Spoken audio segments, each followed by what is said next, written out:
Bienvenidos a Economía de Frente, en esta ocasión con Ernesto Farel Santoscoy.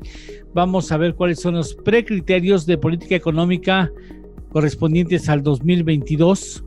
Vamos a conocer qué significa este plan de apoyo a la infraestructura en Estados Unidos por parte del señor Joe Biden, qué es lo que va a suceder en la economía estadounidense y más aquí en Economía de Frente. Sea usted bienvenida o bienvenido. Comenzamos.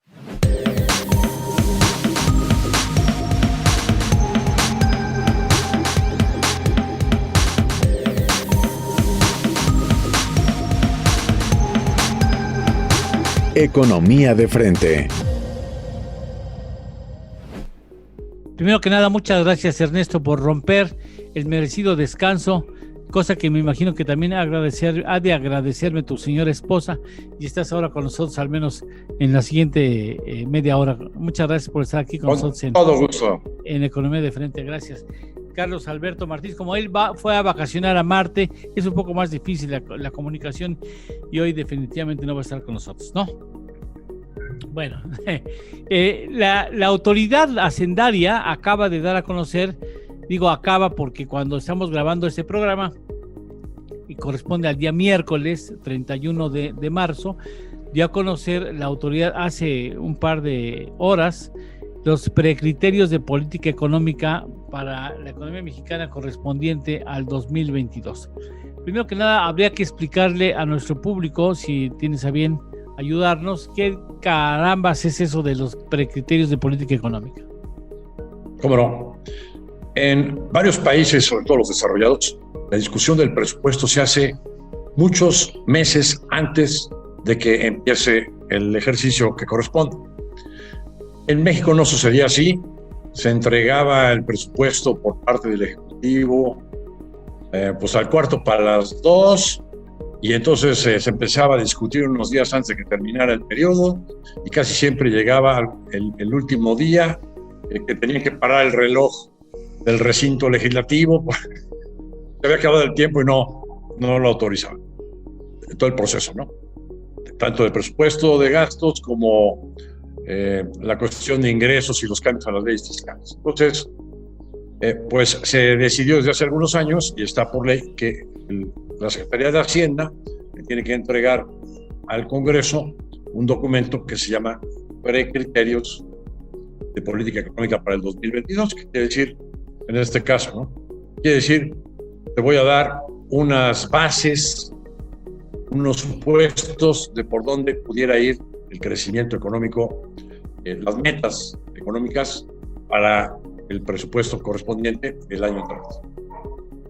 Bien, esa es una. Ahora, se dio a conocer, y si quieres, si tienes a bien, compartimos con el público una tabla que condensa, ahí está la tabla que condensa la situación de los precriterios que tú puedes observar al igual que nuestro público.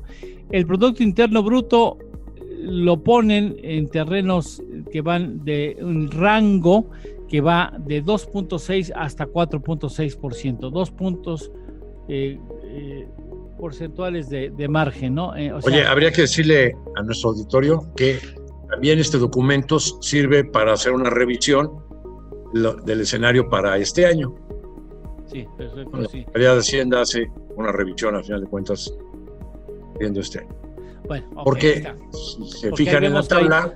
Sí, si ven la tabla, en el 2021 tiene un rango de crecimiento de 4.3, que antes era menor, y ahora lo ajustan a la alza entre 4.3 y hasta 6.3% el crecimiento para este año. Esa es la estimación. Es el medio probable. Medio le llaman, ¿no? El crecimiento puntual. Es el medio. 5.3. El medio. Estaba, es lo que está en medio de ese rango. Y estaba originalmente en 4.8 y se veía súper optimista. Bueno, pues ahora está en 5.3 y pues más o menos es factible. Salieron ayer encuestas de economistas que dan un promedio de 4.5 para este año. Tú pensías que son más que razonables, digámoslo así, ¿no? Sí, pero sí está razonable. Sí, okay. Sí es factible lograrlo, sí. La parte nominal es el Producto Interno Bruto expresado en cifras, en pesos y centavos, no en porcentajes. 25 billones de pesos. 25 revisado al 2021 y para el 22 sería de 27 billones de pesos, poco más de 27 billones de pesos, que ya no tengo ahorita el dato histórico, pero seguramente será, incluso podría ser menor a lo que ya se tuvo en el 2018. Por el lado, es que como este es nominal, es decir, incluye la parte de inflación, puede ser que no, puede ser que este sea el más alto de la historia, pero porque está expresado con precios corrientes que se llaman. Perfecto. Okay. ¿Qué es eso? ¿Qué es eso del deflactor del PIB? Es la inflación que se estima con todos los elementos que integran el Producto Interno Bruto, que son no nada más productos finales, sino también insumos para la producción que también tienen un costo, ¿no? Perfecto. Ahí está, la inflación la estiman en este año en 3.8, quiere decir que va a bajar, la inflación va a tender a la baja porque ya está en 4.12%, y el tipo de la inflación, la siguen estimando en 3%, ya el Banco de México seguramente pondrá otra vez de 3 más menos un punto porcentual. El tipo de cambio al final del periodo en este año lo estiman en 20.20 y al final del año próximo en 20.40, ¿es correcto? Bien, esto es también muy optimista, que bueno, pues porque eso implicaría que el gobierno va a mantener intacto su calificación de riesgo crediticio. Y yo creo que no. Yo creo que sí le van a dar una rebajita. ¿Tú crees que le van a dar una rebaja? Sí. Por otro lado, el dólar ha estado bajando contra todas las monedas en la medida que la Reserva Federal, el Banco Central de Estados Unidos, ha estado imprimiendo billetes a lo bestia. A lo bestia, así como nunca antes, ¿no? Con 120 mil millones de dólares mensuales se crea de dólares. Eso no va a ser eterno y es probable para el año entrante, por lo que el tema que vamos a tocar ahorita más adelante, ¿no? Están metiendo más leña y más leña al fuego, al horno, y es probable que se sobrecaliente la economía, y sería también muy probable que la Reserva Federal tenga que dejar de crear dinero, y eso va a hacer, y que suban las tasas en dólares, y eso junto con un crecimiento muy fuerte de la economía mexicana, que este año fácilmente puede ser de 5 o más, 6.5 en la economía de Estados Unidos, y el año entrante puede seguir siendo muy fuerte, pues entonces el dólar se va a subir contra todas las monedas. Entonces yo no me extrañaría de ver un tipo de cambio a 22.50 en promedio para el año entrante. Las tasas de interés están estimadas en 4.3%, los CETES a 28 días plazo. En fin, la cuenta corriente, ahí valdría la pena que en millones de dólares. ¿Qué significa esto, Ernesto? Pero tocamos lo de las tasas. Esta estimación de la tasa, dice aquí nominal fin de periodo 3.80, quiere decir que Hacienda sí está esperando que el Banco de México haga otra reducción a la tasa de referencia que está viendo. Bien. La baja al 3.75 y llega a ser 3.8, un solo dígito. Pero ese es potestad del Banco Central Mexicano. El Banco Central, pero Hacienda está esperando que baje. En cambio, para el año entrante, pensando que al cierre del año, estamos aquí viendo que Hacienda piensa que el Banco de México va a tener una tasa de referencia de nuevo en 4.25. Bueno, déjame ir a una pausa, tenemos que ir a una pausa, regresamos contigo y revisamos las variables internacionales sobre las cuales la mayor parte de las veces la Secretaría de Hacienda no tiene ninguna probabilidad de influencia, ¿no? Como por ejemplo el precio del petróleo, las tasas internacionales de interés, la inflación en Estados Unidos, que son elementos sobre los que no podemos ejercer ningún tipo de ajuste, pero que finalmente nos impactan en la economía por ser socio de Estados Unidos y por estar en el concierto internacional. Hacemos una pausa y continuamos aquí en Economía de Frente. Economía de Frente. Regresamos.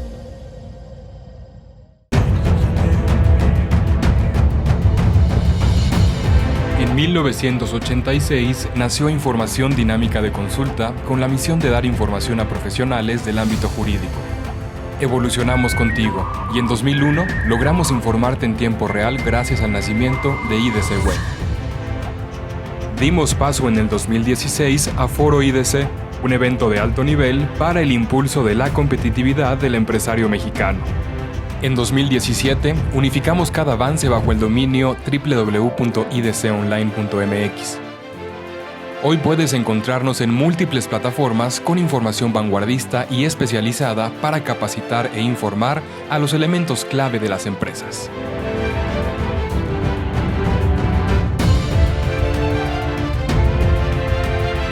A 35 años de nuestro nacimiento, ha sido un honor acompañar tu labor de llevar a México al futuro.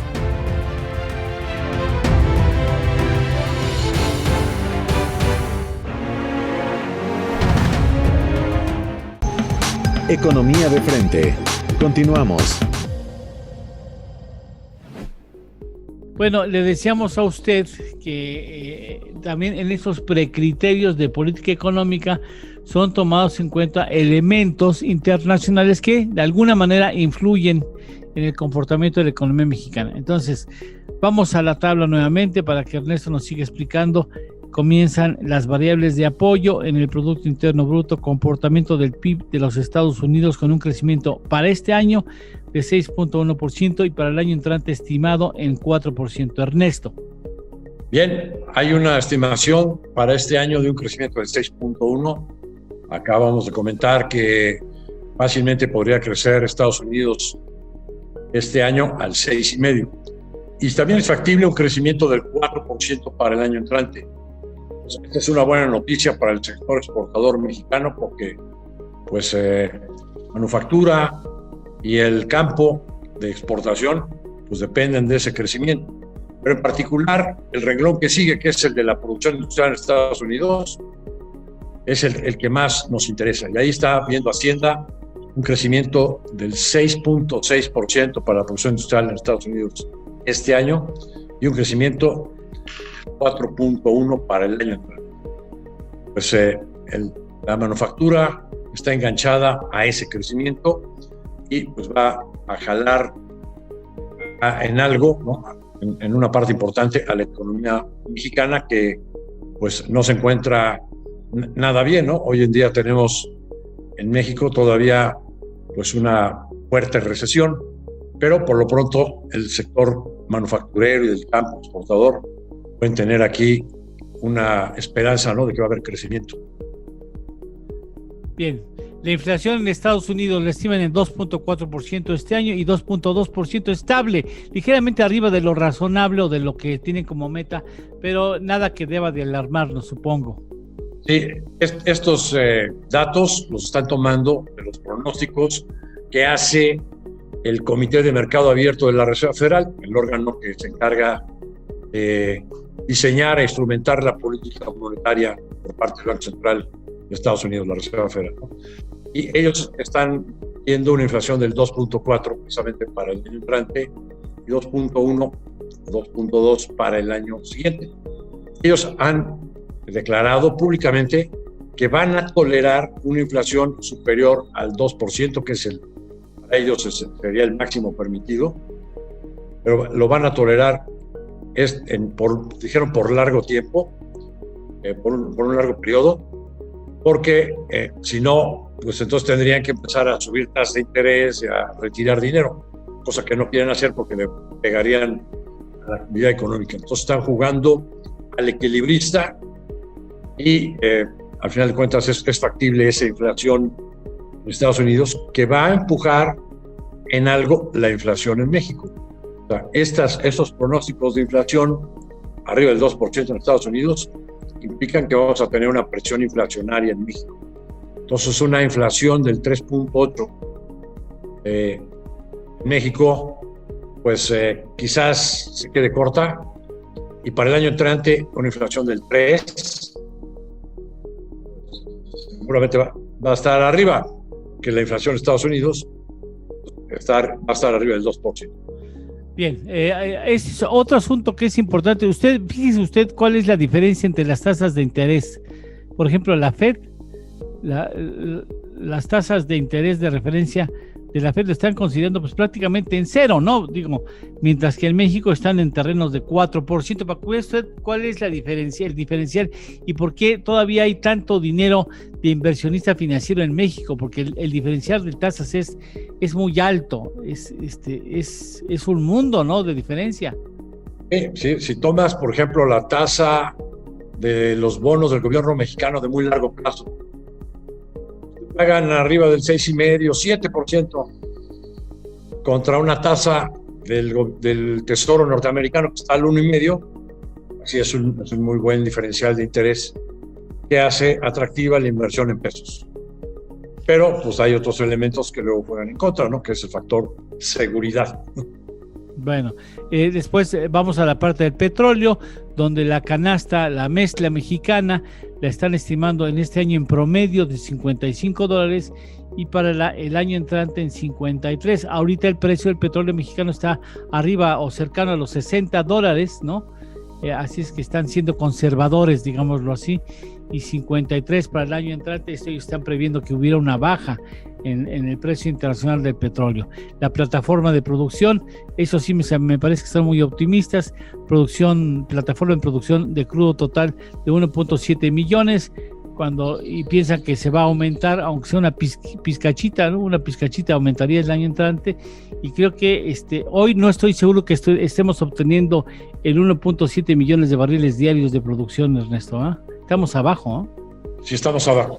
Y se ve cuesta arriba llegar a 1.8. Pero aquí lo que Hacienda dice es que hay otros campos que son hoy en día adjudicados al sector privado que van a empezar a producir.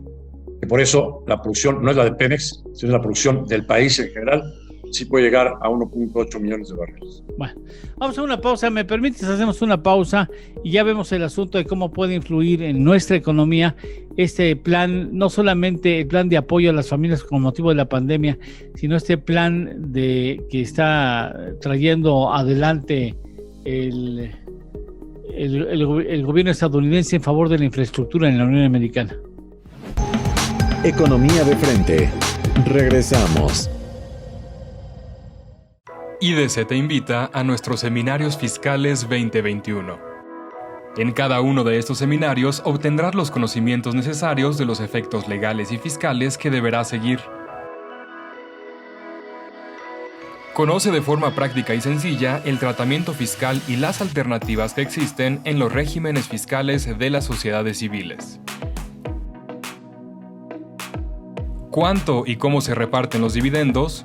Aprende esto y más en nuestro seminario Básicos para la repartición de dividendos. Conoce el tratamiento fiscal y de comercio exterior del robo o destrucción de mercancías que debes ofrecer en donación, materias primas, productos terminados o que hubieran perdido su valor. ¿Cómo atender una cancelación de certificados digitales? Descúbrelo en este seminario. La normativa fiscal aplicable en cada país tiene que ajustarse al contexto internacional para establecer cómo se determina la renta del contribuyente. Cerramos nuestros eventos fiscales con todo lo nuevo en la reforma fiscal el 25 de noviembre. Llévate todo el paquete fiscal con nuestra promoción en conmemoración de los 35 años de IDC. Ponte en contacto con nosotros. Economía de frente. Continuamos. Bien, ahora vamos a los asuntos internacionales que también nos afectan. Está el gobierno estadounidense ha iniciado la entrega de recursos con motivo de apoyo a la pandemia, pero en paralelo está echando a andar también un programa de infraestructura muy ambicioso, Ernesto. Sí, bueno, está anunciando Biden un programa a 8 años de inversión pública en infraestructura, el más grande de la historia de la economía de ese país, un total de $2.2 billones. Aquí lo interesante, aparte del monto, que representa pues, más de 10% de la economía, es que está hablando de 8 años. Ya se religió. Bueno, Mr. Biden, yo soy optimista. No, bueno, pero finalmente son compromisos que tendría que asumir el próximo presidente en caso de que él resultara vencido en las urnas, ¿no? Claro. Cuando llegó el señor Trump, deshizo todo lo que habían hecho los presidentes anteriores, ¿no? Destruyó todo. Sí. Pero normalmente, si hay un acuerdo en el Congreso para un programa de este tipo, por ejemplo, pues aunque cambie la composición de las cámaras, normalmente se respetan esos compromisos, ¿no? Pero no en todos los casos. Bueno, resulta que este programa tiene principalmente 4 componentes. ¿Okay? Hay un componente por 620,000 millones de dólares para transporte. Se quiere duplicar, por ejemplo, el total de fondos federales para el transporte público. Quieren modernizar pues todas las vías de comunicación, trenes, los freeways, ¿no? Las autopistas, líneas aéreas, en fin. Luego hay un segundo componente que son 650,000 millones de dólares para iniciativas vinculadas a mejorar la calidad de vida de las personas, los hogares, de las familias. El otro componente son 580,000 millones de dólares para fortalecer el sector manufacturero del país. Eso nos salpica, ¿no? Sí. Estos eran parte de las promesas de campaña, ¿no? Con esta promesa de que iba a invertir fuerte en el sector manufacturero, pues quiso recapturar parte importante de los trabajadores de las fábricas de ese país. Y dice, de estos 580,000 millones de dólares, 180,000 millones se van a destinar a lo que se ha denominado el mayor programa de investigación y desarrollo no militar en la historia de la manufactura americana. Sí. Y por último, hay un último componente, o sea, va a haber investigaciones más, o sea, armamentismo de nuevo. 180,000 millones de dólares para eso y 400,000 millones de dólares para mejorar la atención a las personas mayores y discapacitados. Pues yo ya estoy pensando irme para allá. Por los 400,000 millones de dólares para... Oye, dime una cosa ahora. Es demasiado ambicioso. ¿No puede distorsionar la economía estadounidense si este programa lo relacionamos con el otro por la pandemia? Ya es demasiado dinero invertido en la economía. ¿Por parte del sector público? Sí. Sí. Llevan casi 30% de dinero público metido en la economía, 25%. Sí. Y con esto, pues ya puede estar hablando de un 10% adicional, ¿no? En un plazo relativamente corto, ¿no? La cantidad de dinero del sector público. Y pues implica también presiones por todos lados, ¿no? Hay un riesgo de sobrecalentamiento, sí existe. Hay un riesgo de que genere presiones inflacionarias, todos estos programas. Sí, también lo hay. Hay que recordar que hace 10 años que había una circunstancia parecida, la crisis financiera, una recesión sota. Entonces el Banco Central, la Reserva Federal, empezó a echar la maquinita de impresión de billetes, ¿no? A andar a todo lo que daba, bajó la tasa de interés a cero. Y hubo un programa hecho por el señor Obama y el Larry Summers, que era el Tesoro, que resultó pequeñito, ¿no? Pero ante esa circunstancia no hubo inflación, a pesar de la creación de dólares impresionante que se dio, no hubo inflación. ¿Y por qué no hubo inflación? Bueno, pues un factor muy importante para que no hubiera inflación aparte de que había un desempleo importante, porque China jugó un papel fundamental como amortiguador de las presiones inflacionarias. Si había incrementos en los costos de la producción de las empresas americanas, pues los empresarios no podían subir los precios de los productos finales porque tenían a los chinos metiendo productos al mercado norteamericano y al mercado mundial a precios dumping por una mano de obra exageradamente barata que tenían los chinos todavía hace 10 años. Hoy en día no está presente ese sector y entonces sí hay riesgo de presiones inflacionarias que podrían llevarnos a que la Reserva Federal tenga que terminar con esta política de creación de dólares, tasa de interés en cero, y entonces veamos subir las tasas de interés, frene la creación de dólares, lo que haría que el dólar hubiera contra todas las monedas. Bien, pues yo creo que ya es momento de agradecer. Espero que eso no acabe complicándonos demasiado la vida a nosotros, que somos los vecinos, no que nada tenemos que ver con esos asuntos, porque me parece que la combinación de ambos paquetes de apoyo sí generan una cantidad históricamente alta a nivel mundial. Incluso sería el apoyo más importante en gasto público que haya ejercido gobierno alguno, posiblemente incluso en términos proporcionales lo equivalente a después de la Segunda Guerra Mundial, posiblemente se acercara. Sí. Pero fuera de eso, es una bestialidad de dinero que está invirtiendo el gobierno estadounidense. Y bueno, yo supongo que van a necesitar trabajadores, ¿no? Que es lo único bueno que nos puede dejar eso, ¿no?